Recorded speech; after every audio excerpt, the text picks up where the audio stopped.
tokony joroka ny heviny mitondra ny fomba fijeriny mahakasika ny raharaha politika sy ny raharaha mafampahany eto amin'ny firenena ny prime ministre lehibe ny gouvernement Andriamatoa Jean-Maire Beriziky raha ny fanazavany avy eo anivon'ny antoko RPSD. Isan'ny notsindriana Andriamatoa Marson Evariste tao anatin'ny fankalazana ny faharoapolo taona ny siny izany antoko izany izay faneho-kevitra izay akoatra izay dia manana ny ambarany mahakasika ny fikarakarana ny fifidianana ity antoko ity.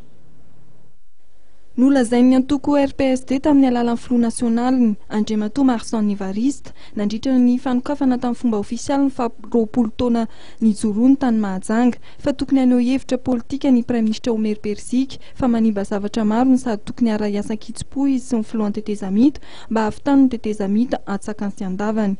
No mafisiny ihany koa fa vonona hiaraka hatrany amin'ny UDR fahavonivana ny RPSD ka tokana ny kandidatoanana amin'ny fifidianana. Ny RPSD dia efa nanapa-kevitra tamin'ny filakevim-pirenena tamin'ny volana Jolay taona 2024 fa angataka ny filatsahan'ny filohan'ny tetezamita Andry Rajoelina hirotsaka ho fidiana. Raha iverenana ny fanokafana ny faharoapolo taona ny RPSD tao Mahajanga ny faran'ny herinandro lasa teo dia ny filoha nasionaliny Andriamatoa Marson Evariste sy ny sekretera jeneraliny Andriamatoa Andriatsizehina Benjurbain no nitarika izany.